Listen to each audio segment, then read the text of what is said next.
In our top story tonight, the state of growth in southern Colorado. Coronavirus slowed down several parts of our lives, but not when it comes to our housing market. Here in the Springs, we just got the top spot on the list of hottest zip codes in the country. It's the 80911 zip code. You know it as the Security-Widefield area, which is where we find our Colette Bordelon live tonight to tell us why houses here are selling so fast. Colette.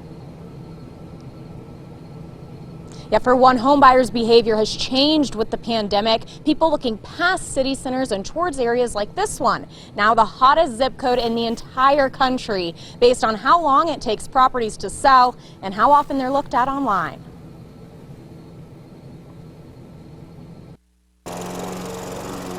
For these homeowners, we have a huge backyard and a huge front yard. Moving out of the heart of the city. In an attached garage.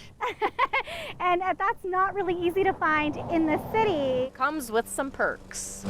But it was nice because you got more for your money out here. Danielle Barton says they bought their new home in the Security-Widefield area in 2018. We slipped right in before things started to boom, and I feel like we got really lucky. We didn't have to compete too much. Now in the hottest spot in the entire United States, if you ask Realtor.com. Colorado Springs in general is a really hot market, so it was interesting to see that zip code itemized out. Jessica Daniels is a broker associate and says that same kind of growth and a lack of inventory can be seen throughout the Springs. I think a lot of people would find that it's very surprising that this zip code would be so incredibly enticing, but it's an older neighborhood with a lot of mature trees. The homes in that neighborhood have really good bones. Not to mention the price point, much lower than in the city. If you can get that much house for that price point and still be able to commute to places like South Denver or even Denver, it's a no-brainer for people who need to buy a house in that price point. Plus, it's close to military bases, but this high demand could be problematic for families still trying to settle down here. To try to get in on a market that moves fast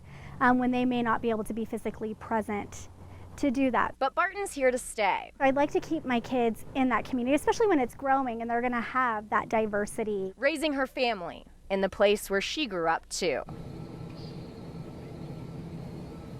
That report from Realtor.com also shows that homes in this area only stay on the market for around 13 days. And when Daniels looked for listings just a few days ago, there were only a handful available in this area.